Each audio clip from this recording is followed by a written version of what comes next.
I believe that rabbis are not in danger of losing their jobs due to AI. It's highly debated. I can imagine. You know, I believe that the grasp, oops, shoot. The robot's grasp on halacha is not foolproof. So if you're a halacha master, then there's you're probably good. Well, we have a rabbi who came to Atlanta not too long before the pandemic started. We had a class with him, and he's a Talmudic scholar. He's read the entire thing and set out strategically to do that while he was in school. Cool. His father brought in a translation. Oh, He didn't think his language skills were good. I don't know. Edelman. okay.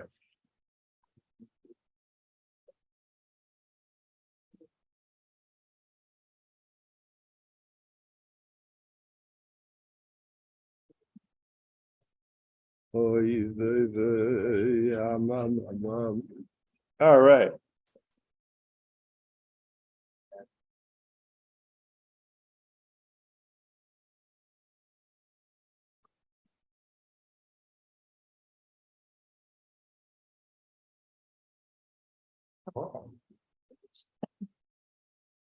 Oh yeah.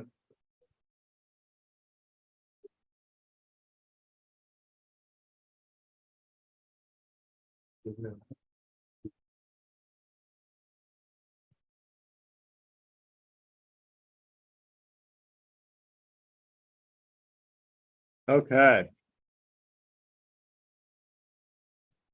Morning. So let's we ended off last week on page 158.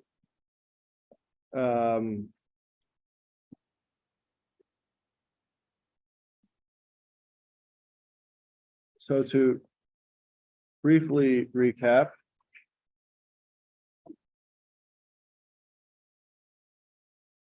we're talking about the relationship between the name of Havaya and the name of Elikim, right?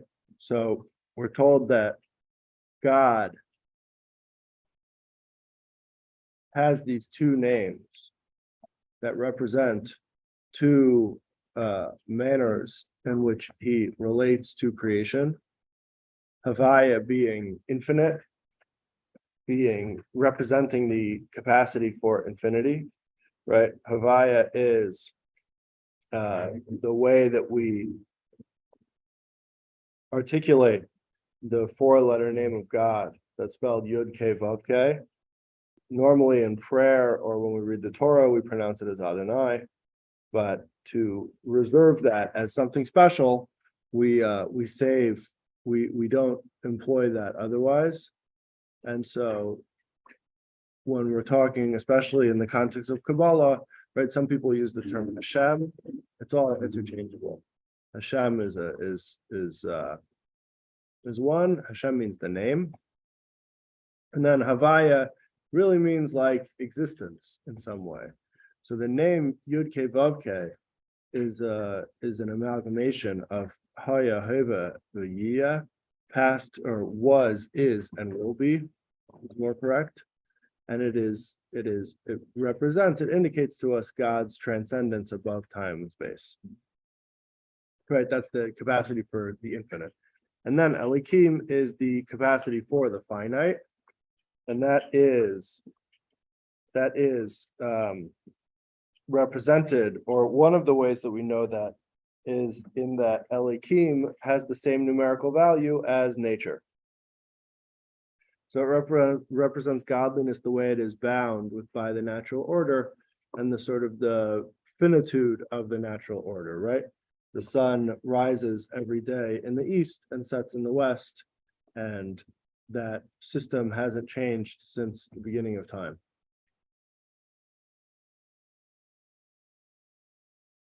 So we spent, up until this point, we've spent a long time talking about analogies.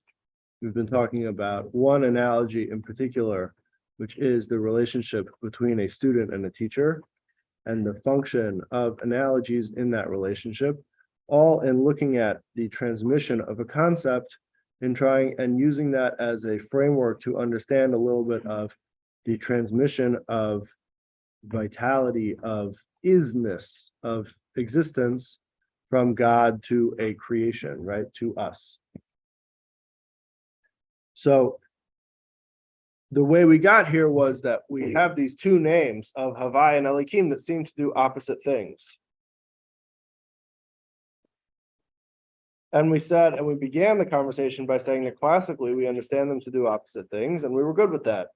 But then we threw a wrench into the whole deal by saying that the Zohar and the mystical tradition, they're understood to be one. It says Havai Elikim Kul Echad, which would mean that if they're doing opposite things, how could they be one? They would be opposite. They would not be one. So that's where we had this whole conversation. And I think we left off on page 158. And we started understanding a little bit about how these names represent certain processes, different mechanics of creation, of the development of existence. And when we talk about the idea of creation, what we're really talking about, in as much as we're talking about this physical world, we're talking about all of the worlds, right? All the spiritual realms as well. And that there is, more broadly speaking, any sense of other falls under the category of creation, right? That prior to creation, obviously God is not bound by time and space, but prior to creation, so to speak, there was just God, right? And then post-creation, there is room for there to be an other. And that other is really what we're obsessed with, what we're focused on. That's why we talk so much about speech, right? Because speech is that same place where we're oriented towards the other. It's the first part of the human experience that orients towards the other. Thought does in an internal way, but not as significantly. So we left off by talking about, we mentioned the parsa, right? And there being these four worlds, the difference between the world of Atzilus and the lower worlds, right? We said the world of Atzilus is of these four worlds, these four realms, these four mindsets that we mentioned. So Atzilus is the highest. We mentioned that this can be mapped out to a prayer experience as well, but it is, and these are not physical locations by any means, right? But there is some sense of layers of consciousness and ways, and it's sort of, we can conceive of it as inhabiting different mindsets that are where we feel ourselves more or less, right? In Atzilus, we have no sense of self.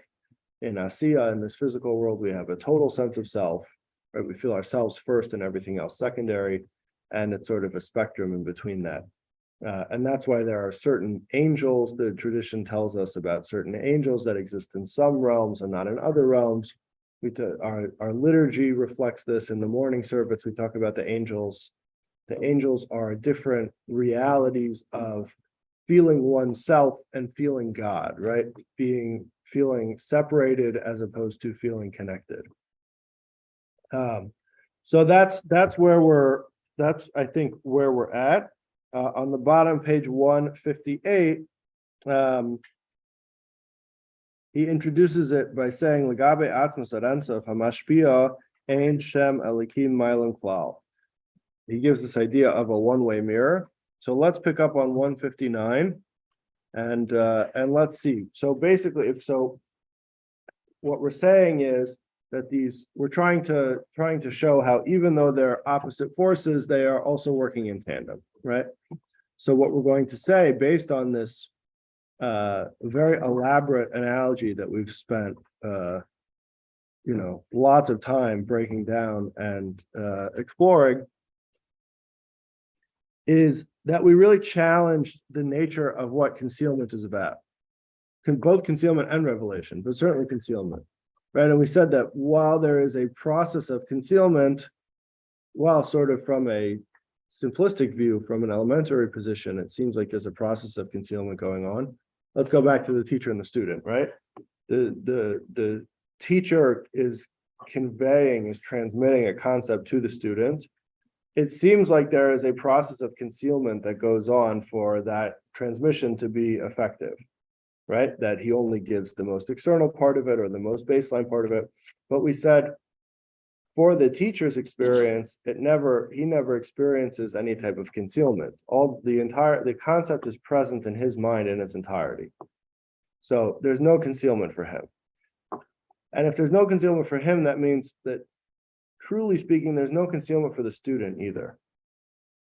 It presents as concealed. It presents that there is only a limited degree of the information there. There's maybe only 25% of the entire concept there.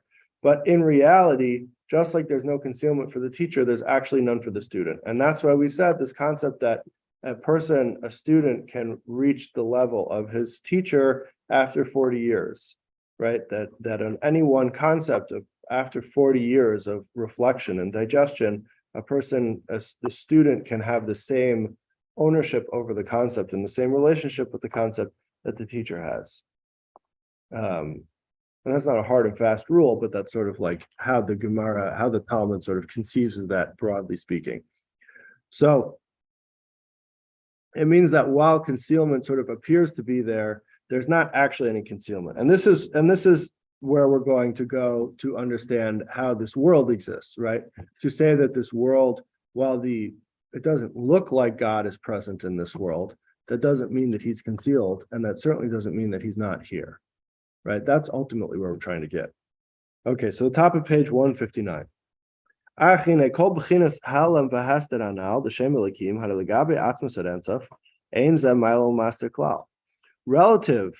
to God's essence, right? Let's remember that names connote a relationship and they connote a certain mode of being or acting, right? Whereas you can't give a name to an essence, right? So when it comes to God's essence, it is nameless, and Elikim is one way that his essence is relating to creation.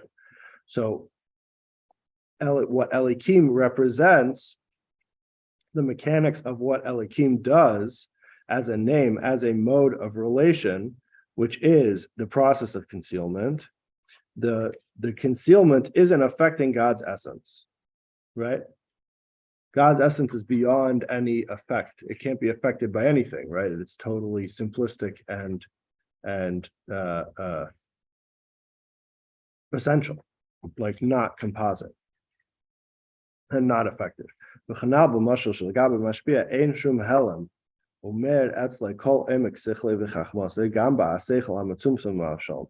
like the example that we gave, that for the teacher, when he conveys the information to the student, even though he might only articulate the externalities or the superficial understanding of the concept, and it might be clothed in analogies and other types of teaching tools. For the teacher, the concept is never, his ownership, his command, his grasp of the concept is never affected by any of this. It's not, for him to share it doesn't change his understanding of it, right? Similar to, not entirely the same, but just like we think about the fire's ability to create more fire, right? If you have a candle that's burning and you take the fire from it to light another candle, that the original candle is not diminished in any way. It doesn't lose any of its power, right? So it's not a great example, but it's to say that for the teacher, the transmission process isn't affecting him, right? It doesn't affect his experience. Second paragraph.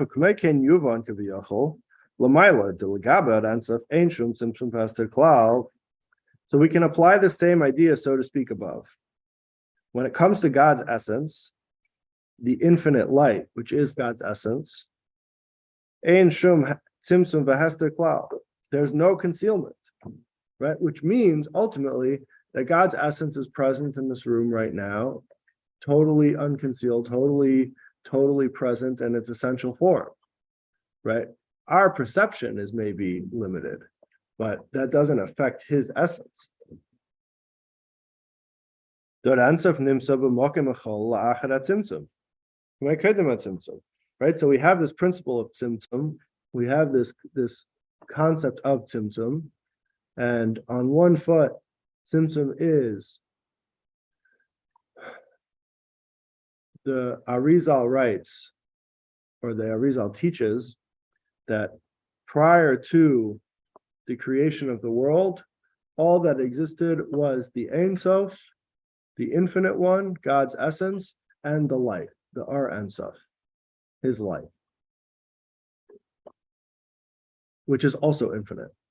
We mentioned this last week a little bit, that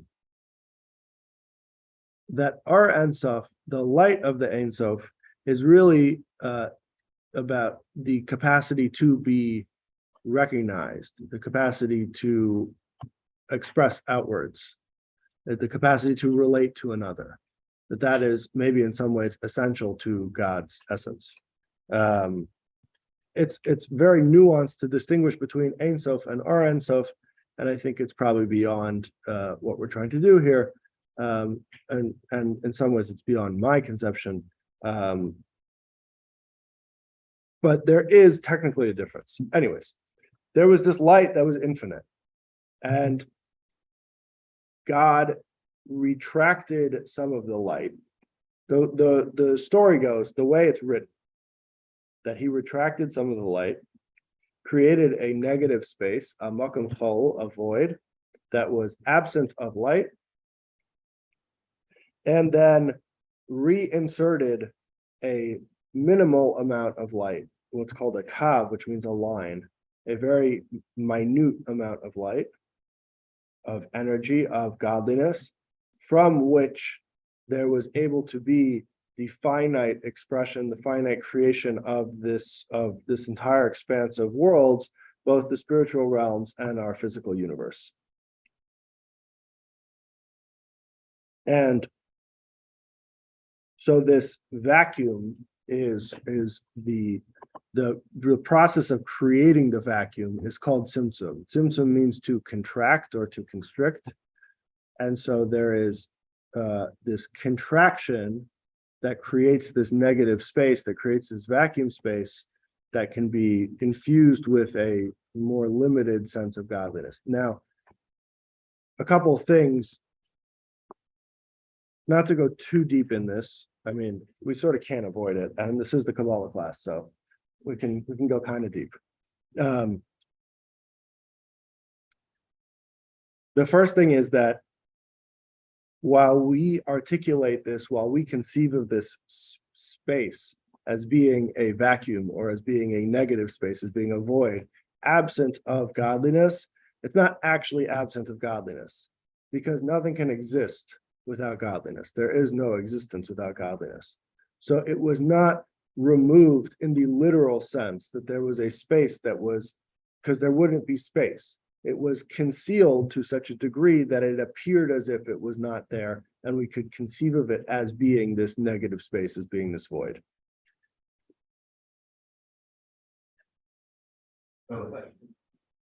Sure. So the tzimtzum is supposed to track the light.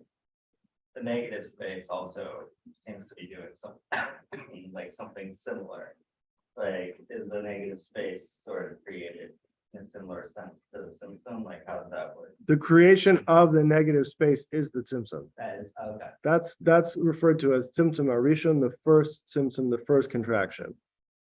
So the other thing that I was going to say after that is that one of the things that we really sort of butt up against in this conversation that we've sort of addressed, and I think we're going to get to again, is that, so the tradition is that after this negative space was created, after there was this void, this vacuum, so there was the kav a limited amount of godliness was reinserted, was reinfused into this negative space to provide the beginnings of creation. And something that we've mentioned before is that there is no way in which you can contain infinity to the point that it becomes finite, right? The relationship between infinity and finitude are at total odds with each other. You can't make infinity small enough that it could then be finite. It doesn't, there's no relationship there. So what you need is this quantum leap, which is facilitated by the Tzimtzum, which is allowed for in this total concealment, that then there is some ability for there to be a finite expression of godliness that is infused into this space that allows for the ultimate creation of finitude, which is this physical world. You see this relating to cosmology and black holes? I don't know enough about any of that stuff to say one way or another.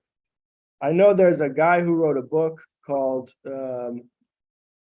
Genesis and the Big Bang that employs some of these concepts, but I have no science background to know one way or another. It's very reminiscent of that whole realm of theoretical. Yeah. I think I'll do some more research. I'm sure. Yeah.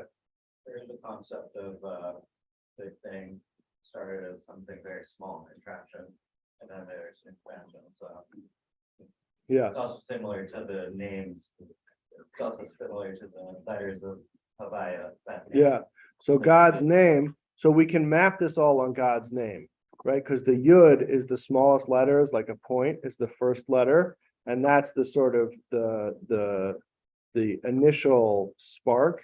And then Hey is all about expansion. Hey has three parts of its letter. It has the horizontal, the vertical, and then the third leg. And that is height, like length, width, and depth, like the three elements of dimension.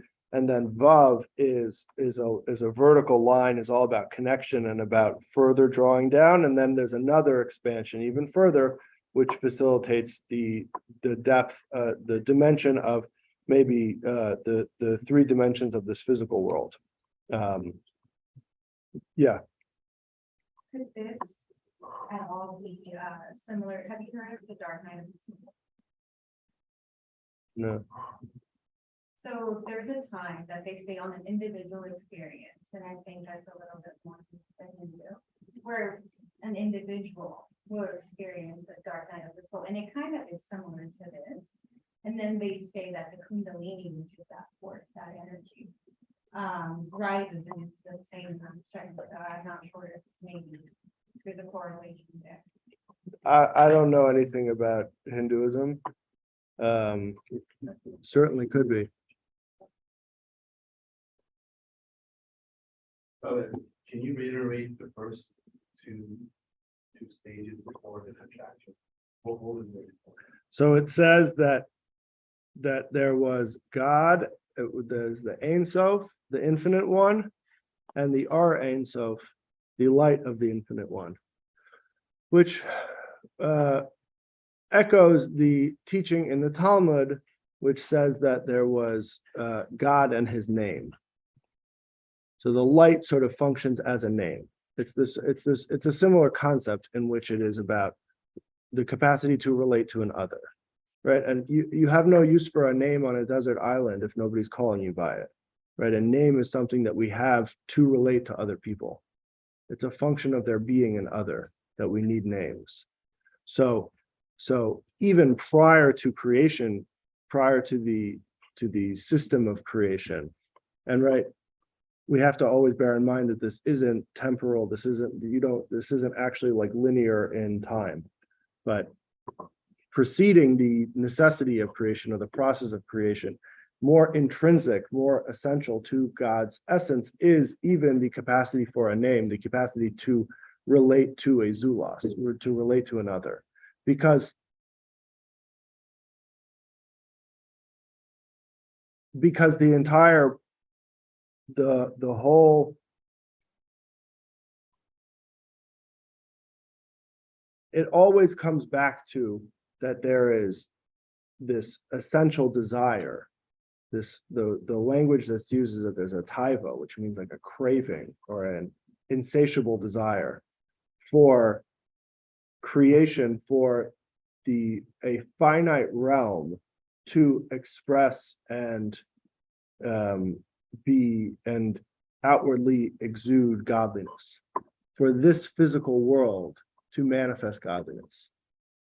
So it always comes back to that's the purpose of all of this, right? That's the purpose of there being spiritual realms and physical realms and angels and all that, is for the Torah and especially the mitzvahs, for the mitzvahs that we do in this world that reveal godliness, and working towards a messianic era where the godliness is overtly apparent. Right? That's the language of the Medrash is Nisava Kadosh Baruch Hu that God had a craving, a desire for a dwelling place in the lowest realm, this realm being the lowest realm, this physical world being the lowest, and that's facilitated through our accomplishment of mitzvahs. And the Rabbi Rashab, who wrote this discourse, so in a different discourse, he says, he brings that concept, and these are all written in Hebrew, which is in some ways more, I don't know if you would say academic, but it's more of like more proper. And then he writes in Yiddish, in parentheses, afa taiva, that regarding the concept of taivas, of this craving, we can't ask questions. That it sort of is beyond our capacity to conceive of, that God could have a craving, a taiva, a desire. But there is something intrinsic, and this is sort of echoed by God having a name, that God's name precedes creation, or that the light is also there alongside of the infinite one, that both of those sort of existed in tandem prior to creation, is that in some ways essential to God's essence is the desire for there to be an other, and specifically us here in this physical world doing Torah mitzvahs.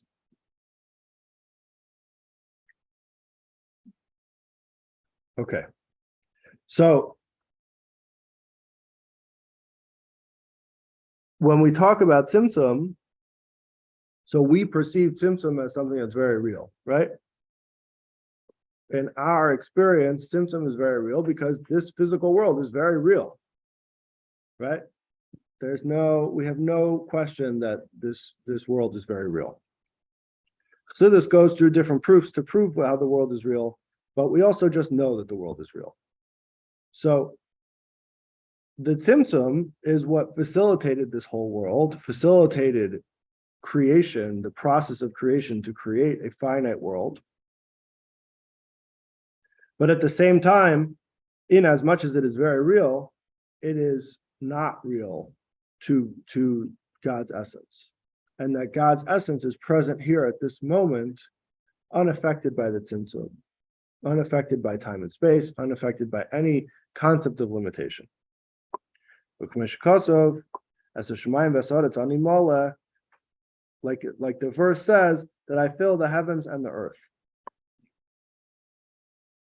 You might think that means that, or at least, there are a number of ways that we could read this verse, but the way that the Kabbalists understand it is, we're right in the middle of the second paragraph. The way the Kabbalists understand this is that there is an equation. The verse is sort of equating Shemayim va'aretz, heaven and earth, spiritual realms and physical realms, and even the realms of the reality that we conceive of as more essential as opposed to creation, and that all of that is full of ani, is full of I, is full of God's essence. Haksiv Haster ish b'mistarim va'ani le'anenu, which is a rhetorical question. It's a verse from Jeremiah, and it's a rhetorical question. that a person's going to hide and I won't be able to see them, God says, right? That God's essence is everywhere.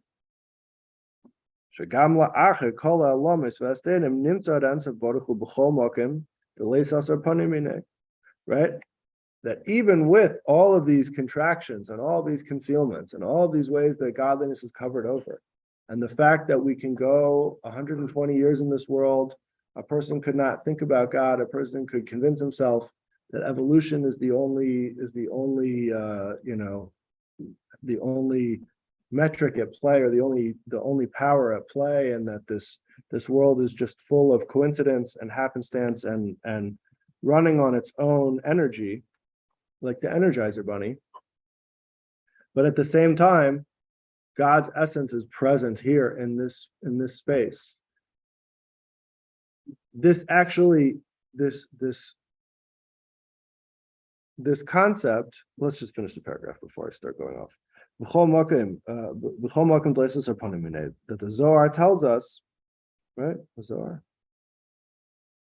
Yeah, the Zohar tells us there's no place that is void from him. There's no place lacking him. Like it says in Tillim and Psalms, that if I go to the spiritual realms, there you are. And if I descend to the most lowly physical spaces, there you are as well. There was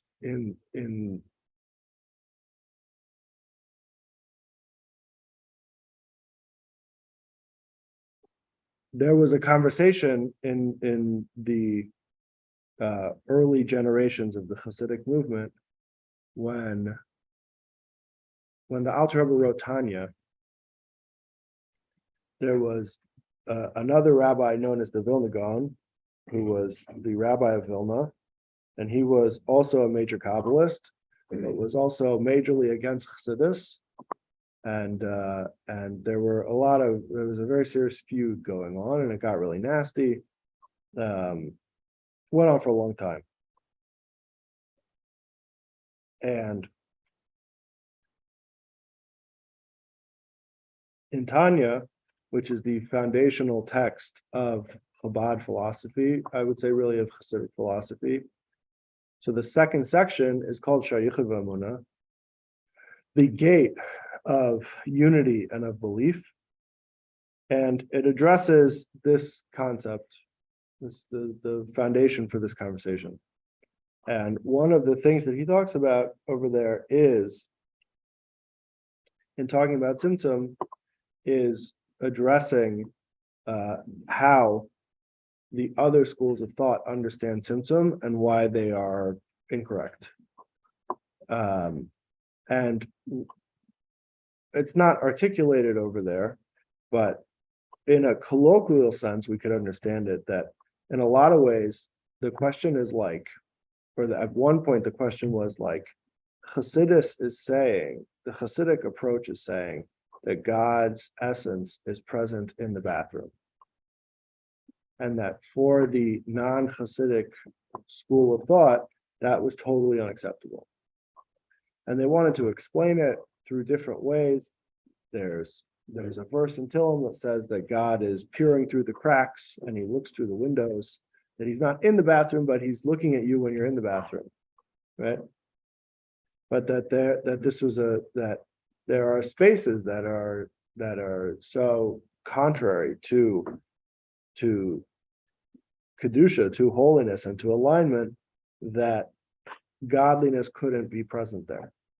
But Chassidus says that it is, that God is present there because God's essence is present everywhere. And that's what we're saying here, that no matter how far we descend down, God's essence is there. That it extends upwards infinitely and so too downwards infinitely. That God's essence is uncontainable, and that the paradox of being a physical person in a physical world is that while it is totally imperceivable, it is totally present at every moment. So when it comes to the lowest, to down here, to the bathroom, let's say, the third paragraph, the Gam B'Shal V'Ard Tziv V'Tamav B'china Tarchas Ha'Helen V'Hester. This is the ultimate of concealment, right? This is the place where no godliness is at all sensible, right? The bathroom is the example that we give because the bathroom is a place where we don't talk about Torah, we don't think about God, we don't think about Torah. You can't do any mitzvahs in the bathroom, right? It's a space that is not conducive to any relationship with God, to any conscious relationship with God in that moment, right? So it's the ultimate concealment. Nevertheless, Gam Sham Nimsa Adensa Baruch Hu. God's essence is still there because it can't be contained, it can't be concealed. V'chol lahalam hu rak legabe anivroim she'enim roim hagilu adensa Baruch Hu. And the concealment only affects the creations. It only affects us. It affects our perspective.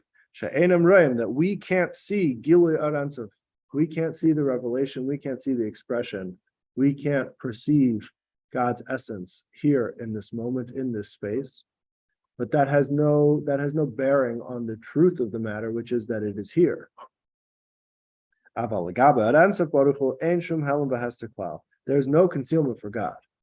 For God's essence, nothing can conceal it, nothing can contain it in any way. And that means that it's here and it's present at this moment.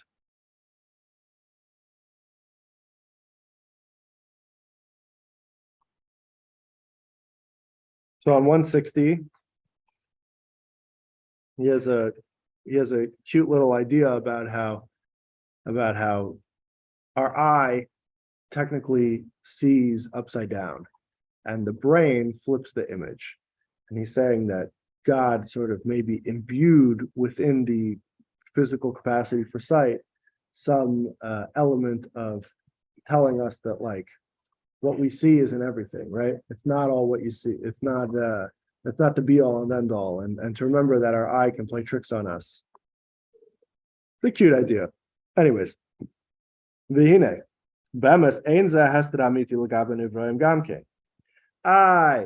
We're saying what we just finished saying was that God can't be concealed. There is no concealment for God, but for us, we can't perceive it. So that's a concealment, right? We exist in this physical world and we don't perceive the godliness. And that means that for our perspective, it's concealed, right?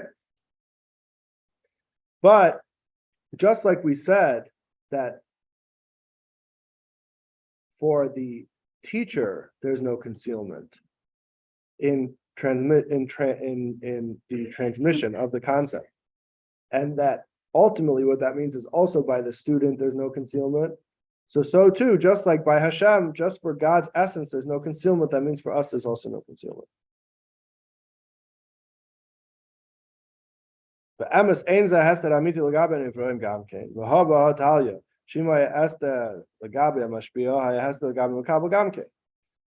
We said before that if the concept was at all concealed for the teacher, then it would be concealed for the student as well. And the fact that that there's no concealment for the teacher means that ultimately there's actually no concealment for the student, right? They come about it in different ways. The Kabbalistic terminology that we employed to articulate that was the concept of Ar Yashar, the straight light, versus Ar Chazer, the refracted light or the bounced back light, right? That for the teacher, the concept is present in its entirety, and it is then being transmitted in a way that is most effective, that serves the transmission, that serves the student. And for the student, the concept in its entirety is only realized on the back end, right? First is presented the limited amount of experience, right? That which sort of presents as concealed, but ultimately with enough reflection and enough digestion, it sort of is refracted into its entirety, right? It's reflected into its entirety, it bounces back, it blossoms into its entirety. So it has like a two-stage process as opposed to a one-stage process with the teacher. But neither of them are actually experiencing a true concealment, right? Because if one were, then they would both have to be.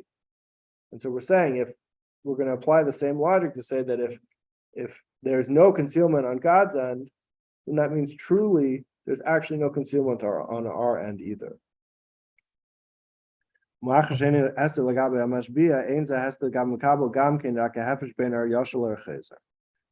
There's a difference in the light, there's a difference in the mode in which they are relating to the concept, but there is no concealment for neither the teacher nor the student. And in that same logic, in that same vein, Kim Adirabba, maybe Magala Sa'ar Madrega Shalamatum Menu. The process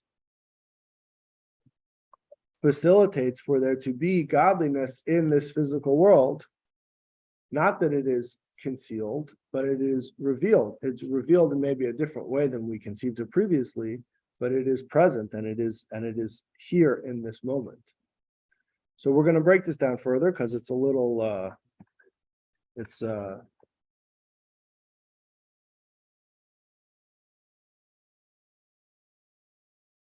when we said previously that we're not privy to God's essence, we don't actively perceive it. What we're going to say is that not perceiving it doesn't mean that it's concealed.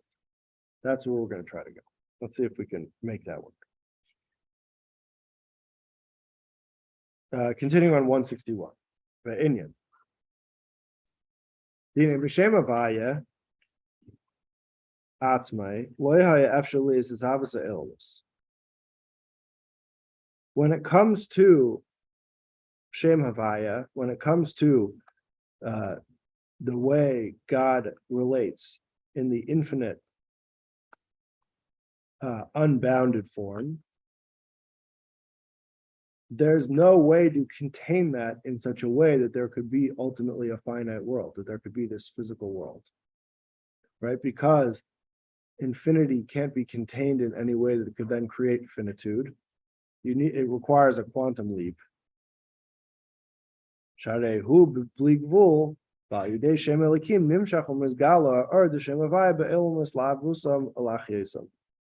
the name Elikim, which we have been calling concealment up until this point, facilitates that there can be it represents the process of containing, of constricting the finite and facilitating the quantum leap that then results in there being the possibility for finitude.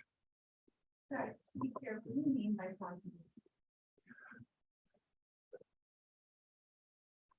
To have the way we conceive of it, when you have a infinite essence that is God's essence, to go from that to then have a finite world requires a radical shift.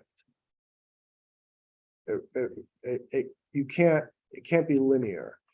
So it has to be, I don't know if it's a literally quantum, but it has to be some type of total paradigm shift to go from infinite to finite. Like little baby steps? No, the opposite. Oh. It has to be like a total radical shift that is not linear. Because if you try to like contain infinity baby step, one step at a time, you can't contain infinity, right? It's not containable. There's no way to draw a line from infinity to finitude unless there is some radical shift.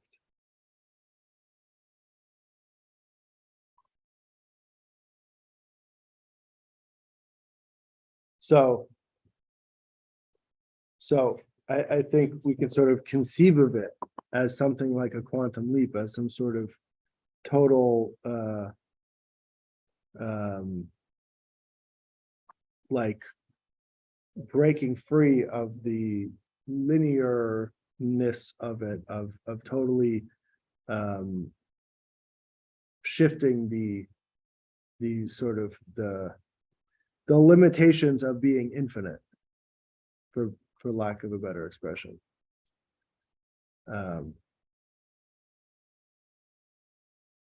So Elikim is what facilitates that shift. Darius Abbas Hu Shem Havaya. Existence comes from Shem Havaya, is connected with the name of Yud Kei Vav Kei. That Agam Teksiv Bereshis Bara Elikim. We're saying that creation is from Havaya, but the first line of the Torah starts out Bereshis Bara Elikim, right? In the beginning, God created, but it uses the name Elikim, right? It says in the beginning, Elikim created, not in the beginning, Havaya created. Because Elikim is the one that facilitates there being a Bereshis, there being a creation. But the essence, the body of it, the essential power of it, the real capacity for creation comes from Havaya. And this is why we prefer the term Havaya in talking about the creative capacity of Yud Kei Vav Kei, of God's infinite capacity, because it's connected with Mahava, which means to, they write, bring into being. It means to give existence, to isify, right? To imbue with existence. Like we spoke about last week, that every effect, every action has the actor imbued in it, right? And the idea of like the kinetic energy that we were talking about, that when you throw a ball, your energy is put into the ball. And when the energy that you put into the ball dissipates, then gravity takes over and brings it down to the ground. But the entire time that it's still flying through the air, it's because your ability to act upon it, your throwing capacity, was imbued into the ball. So every action in that same idea, and every creation is infused with God's infinite capacity, with Havaya. Yes. According to our understanding, could you say that quantum leap is God's voice? Said that there be light, there was light, that there be this, there was this. Is that quantum leap to me? What's concealed versus what's infinite? The Kabbalah that we talked about. Yeah, sure. So the entire creation process and the fact that it was created through speech is all part of that. Speech, as we mentioned, is the place where there is a zulas, where there is another, right? You're speaking. Speaking is something that you do with somebody else. The process of dialogue, right? So it all speaks to that same idea, because the quantum leap is what facilitates, or is the first place, so to speak, the first point in time, even though there's no time, but the first entry of an other, right? So speech is all echoing that same idea. The fact that creation was facilitated through speech, that God spoke the world into being and continues to speak the world into being at every moment, is all part of that same reality. Right? So what is the kinetic energy that infuses everything? What is the energy that is infusing everything at every moment? That is the energy of the actor within the action. So that is Shem Havaya, that is God's infinite essence. Right? We say this, we mention this in davening, in the liturgy, and it is reflected, it is echoed in the words of Psalms, that God was king, God is king, and God will be king, or is, was, will be, right? That God's essence transcends the structure of time and space. The b'chinas melech malach imleich aber hove va'asid shehu b'chinas eschalkas hazman shematzad shem elikim. That time is an experience of, or is related to Shem Elikim, to the finitude of the natural order. But we say that Havaya is, was, with, is, and will be the Hakal Hu Mishem Havaya Al Yidei Shem Elikim. because really the true synthesis of Havaya and Elikim is where we have the capacity for there to be a finite realm, to be something like time and space, and there to be and for it to exist, right? If Elikim is facilitating there to be the finitude, for there to be something like time and space, so it's facilitating the limitations, the confines, the structures of time and space. But it is Havaya that works in tandem with Elikim that creates that allows for existence to be present within that finite structure. The Hakal Hu Mishem Havaya, Al Yidei Shem Elikim. It's everything is facilitated through Shem Havaya, working in tandem with Shem Elikim. V'hu Masha Shem Havaya Nimshach Omer B'chol Elam U'B'chol Nivra La'avusei U'La'chiesei. And this is that in everything, in every existence, in every creation, is infused with Shem Havaya, with God's infinite, with God's infinite expression, which is extending into each finite thing to give it existence and to sustain it and to create it. And this is what we mean when we talk about vitality or energy, that everything is vitalized, that everything has energy to it, that everything is existing and it has an animus, margishu chai, that it feels that it's alive. Shachaya shabai hu ha'ar, that the light, the vitality, the animus inside of it is the light, is the energy of Shem Havaya from God's infinite expression.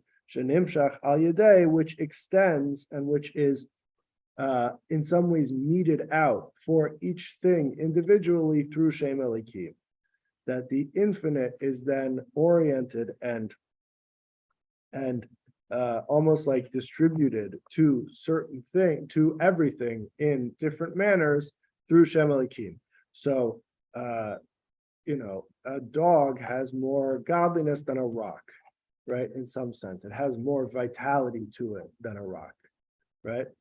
The animals have more vitality than minerals, right? Or more vitality than plants that have more vitality than minerals. So all of that is facilitated through Shem Elikim. Let's just wrap up real quick because I think it ends, on page 170. Just